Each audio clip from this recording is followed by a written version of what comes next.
Cerita dimulai dengan memperlihatkan seorang wanita bernama Malina yang sedang berjalan di tengah hutan, di mana Malina tiba-tiba dicekik oleh sesosok makhluk gaib yang dipercaya sebagai dewa kematian.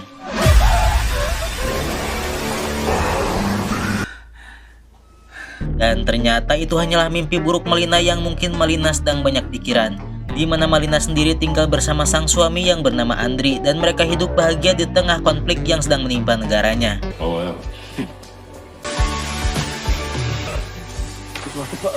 Malina pun menelpon bibinya untuk memberitahu tentang mimpi tersebut, yang pada akhirnya diketahuilah jika Malina adalah keturunan penyihir sama seperti bibinya. Mendengar Malina yang mengaku sempat melihat dewa kematian dalam mimpinya membuat sang bibi menjadi khawatir, karena ia percaya jika itu adalah pertanda akan sebuah hal buruk yang akan terjadi. Dengan fakta bahwa negaranya sedang dilanda konflik perang dan tentara musuh telah memasuki wilayahnya, Malina dan Andri memutuskan untuk meninggalkan kota demi menghindari konflik yang sedang terjadi.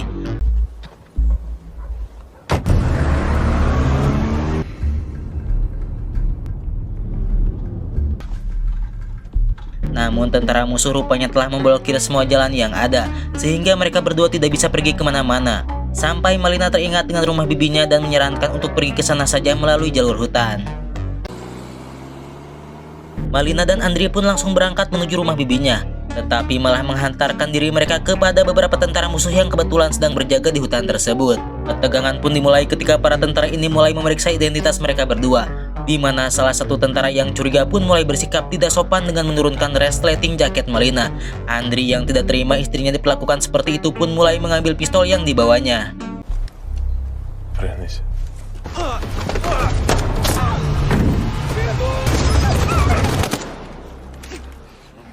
Akibat dari kejadian itu, Andri terkena satu tembakan yang membuatnya dalam kondisi kritis.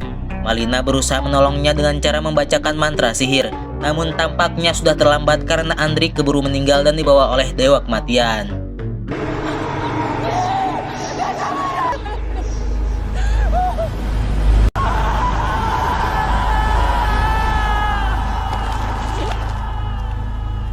Malina pun membawa jasad Andri ke rumah bibinya, namun ia masih belum bisa menerima kehilangan suami tercintanya.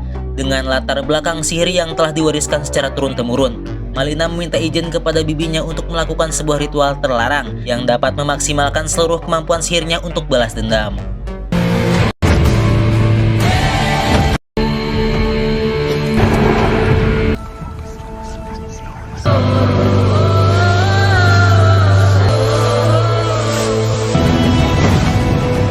Sementara itu si kapten dan 6 anak buahnya terlihat sedang melakukan briefing terkait pasokan makanan yang terhambat di tengah jalan. Atas dasar kondisi darurat di tengah situasi perang, kapten memerintahkan separuh anak buahnya untuk pergi ke kota dan mengambil apapun yang mereka butuhkan tanpa batasan.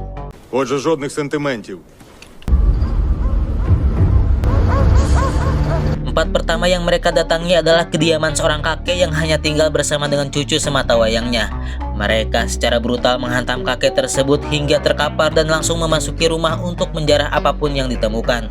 Di dalam rumah terdapat cucu si kakek yang bernama Katia, salah satu tentara yang paling tidak bermoral bernama Victor dengan tindakan yang tidak pantas memeluk Katia dari belakang, memukulnya hingga pingsan dan melakukan tindakan tidak terpuji di hadapan teman-temannya sendiri. Secara kebetulan di luar rumah terdapat seorang nenek tetangga yang menyadari Katia sedang dalam bahaya. Beliau mencoba menegur dua tentara yang berjaga di luar, tapi malangnya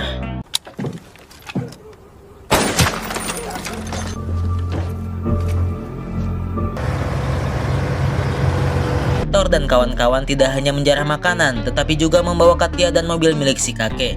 Sementara Malina sendiri telah memulai ritual sihir pertamanya dengan menggunakan mantra yang kuat, sehingga salah satu anak buah si kapten pun muntah darah dan meninggal seketika.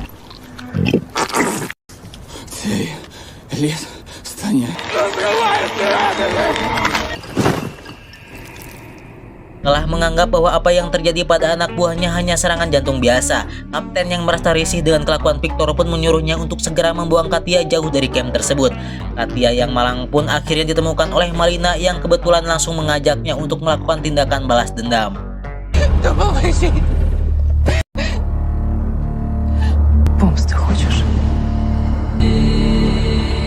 Singkat cerita, di malam hari, Kapten mengalami mimpi buruk seolah berada di tempat seorang penyihir.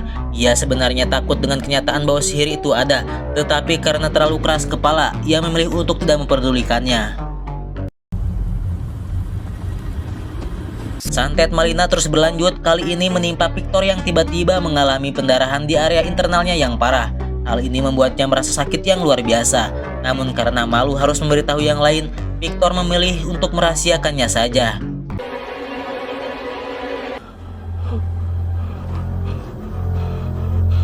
Tak hanya Victor saja, tentara lain bernama Malik juga mendapat teror langsung dari Malina. Berbeda dengan yang lain, Malina tidak sengaja menemukan foto keluarga Malik dan memiliki ide untuk menyantetnya dengan cara yang berbeda.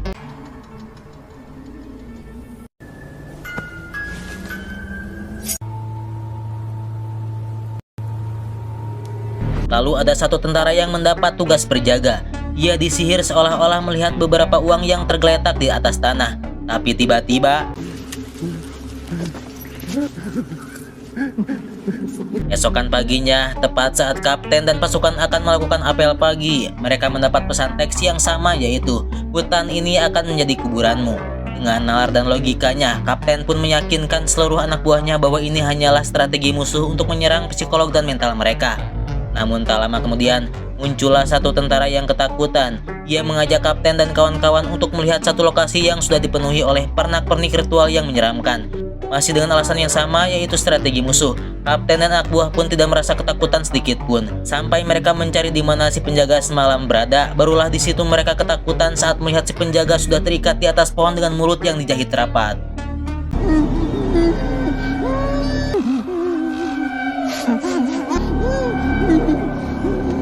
Mereka tidak menyadari bahwa Malina berada cukup dekat dengan lokasi tersebut. Persis seperti menggunakan boneka santet, Malina pun menggigit boneka tersebut sampai tubuh si penjaga meledak secara misterius.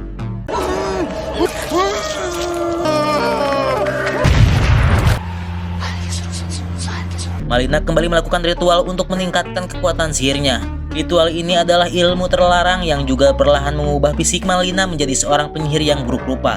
Meskipun ada peringatan dan konsekuensinya, Malina sudah tidak peduli dan tetap akan melanjutkan balas dendamnya. Не лізь. Але завдяки цьому я живу.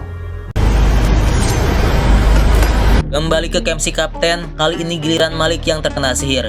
Ia seolah-olah melihat foto anak dan istrinya yang meninggal dalam kecelakaan. Hal ini membuatnya sangat terpukul dan langsung meminta izin kepada kapten untuk segera pulang ke negaranya. Di tengah situasi yang krusial seperti ini, kapten tentu saja menolak permintaan tersebut. Namun ketika Malik sedang sendirian, ia kembali diperlihatkan dengan gambar mengerikan yang lain. Hal ini membuatnya semakin tertekan dan nekat mengambil keputusan untuk mengambil alih kendaraan tim dengan bermaksud untuk pergi ke bandara dengan menghiraukan instruksi si kapten. Malik mendapat penampakan sosok Malina yang berdiri di tengah jalan. Malik yang ketakutan pun mulai mengandari truksnya secara ugal-ugalan, sehingga tak sengaja melindas salah satu temannya yang berada di dalam tenda.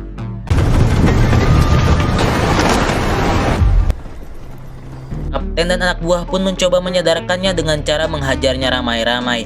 Tapi cara itu tidak berhasil karena Malik sudah terpengaruh oleh sihir yang membuatnya terus merasakan ketakutan.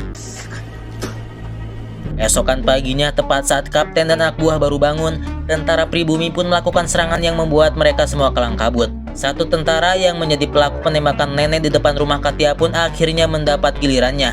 Ia melihat penampakan sepeda yang berlumuran darah, disusul oleh sosok si nenek sendiri yang tergantung di atas pohon.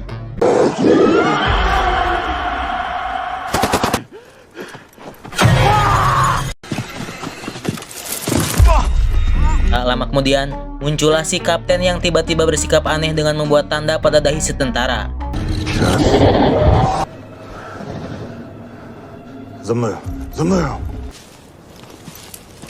Tentara yang bernama Ipan pun mati oleh sosok Malina yang menyamar menjadi si kapten. Malina mengambil jantung Ipan sebagai bagian dari ritual peningkatan kekuatan. Si Bibi sempat melarang Malina melakukannya karena secara tidak langsung itu akan semakin merubah fisik Malina menjadi lebih buruk. Namun Malina bersikeras untuk melanjutkan balas dendamnya dan meminta si Bibi untuk menjauh dulu. Sementara itu si kapten dan anak buahnya masih bertanya-tanya tentang Ipan yang mati dengan kondisi jantungnya yang hilang.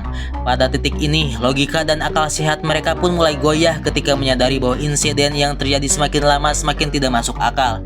Kapten yang ingin anak buahnya tetap waras pun terus meyakinkan mereka bahwa ini semua masih ulah dari regu pembunuh yang sengaja ditugaskan tentara musuh untuk menjatuhkan mental dan psikologi mereka semua.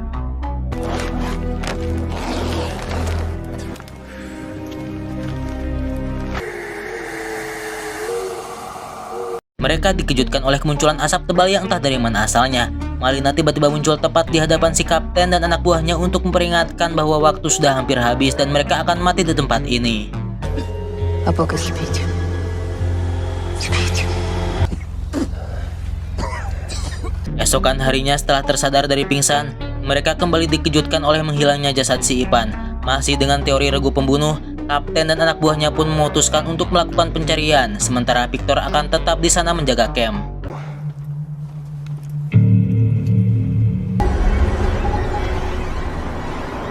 Tak lama setelah kapten dan anak buahnya pergi, Victor lagi-lagi harus mengalami pendarahan hebat.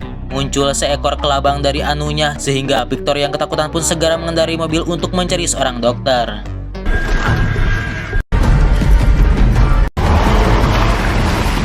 Alih-alih menemukan seorang dokter, Victor yang sakitnya semakin parah pun akhirnya tumbang di perkarangan rumah seseorang. Ia berteriak sekencang mungkin dengan harapan akan ada seseorang yang datang menolong. Namun tiba-tiba di situ ada Katia yang langsung membalaskan dendamnya kepada Victor karena telah mengambil kehormatannya.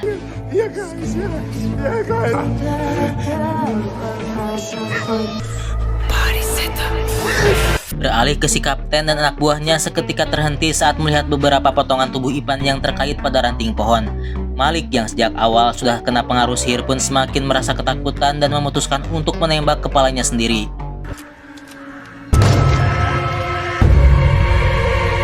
Pada saat Malik mati, muncullah Malina dari kejauhan. Kapten dan anak buahnya pun langsung menghujaninya dengan peluru panas.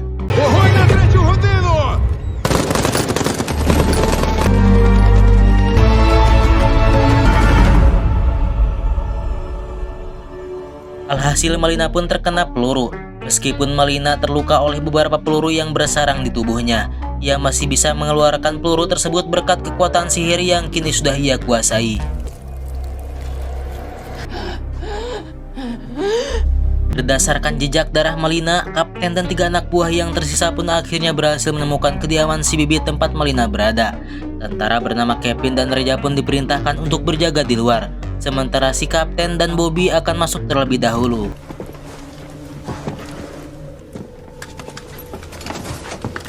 Tak lama setelah kapten dan Bobby masuk, Reja tak sengaja menyenggol ember yang membuat Kevin terkejut. Kevin yang sedang merasa frustasi karena tekanan berat yang mereka alami tiba-tiba menjatuhkan rokoknya. Insiden kecil ini memicu ketegangan antara keduanya yang kemudian memanas menjadi perkelahian.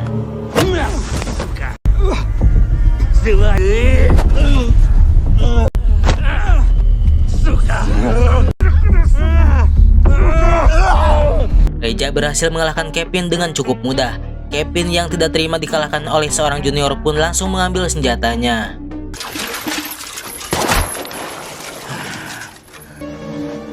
Kembali ke si kapten dan Bobby yang sudah memasuki sarang penyihir tempat Malina melakukan ritual. Di dalam sarang penyihir, mereka berdua tak sengaja melihat cermin ajaib yang dapat memantulkan realita. Bobby yang terkejut oleh suara Malina pun langsung menembakkan senjatanya hingga membuat satu botol pecah dan melelehkan wajahnya sendiri. Ini yang tersisa hanya tinggal kapten seorang. Saat melihat Malina, si kapten dengan cepat menghantam kepalanya hingga Malina dibuat tak sadarkan diri. Sama seperti Victor anak buahnya, si kapten pun melakukan tindakan tidak terpuji terhadap Malina dari arah belakang. Namun tiba-tiba... Dan ternyata si kapten sedang mencicipi Kevin yang dalam penglihatannya adalah Malina, di mana Kevin langsung dicekik dan diambil jantungnya untuk meningkatkan kekuatan sihirnya.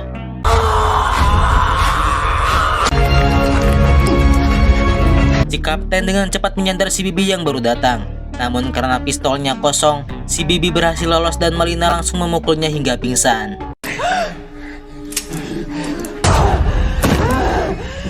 Alih-alih akan makan jantung manusia lagi demi meningkatkan kekuatan sihirnya, Bibi memberitahu tentang balas dendam Malina yang sudah selesai. Kini yang tersisa hanyalah si kapten seorang. Untuk apa Malina susah-susah meningkatkan ilmunya hanya untuk membalas satu orang? Terlebih lagi setelah diketahui jika saat ini Malina sedang hamil anak suaminya. Si Bibi menyarankan solusi yang lebih efektif dan praktis, yaitu dengan memanipulasi pikiran si kapten agar menjadi orang gila. Setelah si kapten dikembalikan ke camp dalam kondisi tidak waras, pasukan negara ini melakukan penyergapan. Karena si kapten dianggap sebagai satu-satunya orang yang selamat dan dituduh melakukan pembantaian terhadap anak buahnya sendiri. Hal ini diduga akibat tekanan mental yang dialami selama berada di tempat tersebut. 9 bulan kemudian, setelah kelahiran bayi pertamanya, fisik Malina telah kembali normal setelah ia berhasil melepaskan seluruh kekuatan sihir dan pengaruh jahat yang ada padanya. Jika kejadian serupa terjadi lagi, Malina tidak perlu khawatir karena ia dapat mengubah dirinya menjadi penyihir lagi jika diperlukan. Dan film pun berakhir. Oke guys, mungkin begitu saja alur cerita film kali ini. Terima kasih yang sudah menonton sampai selesai. Jangan lupa like, comment, and share. Untuk kalian yang belum subscribe, silahkan subscribe terlebih dahulu untuk mendapatkan notifikasi tentang film-film seru lainnya. Mohon maaf bila ada salah-salah kata. Wassalamualaikum warahmatullahi wabarakatuh.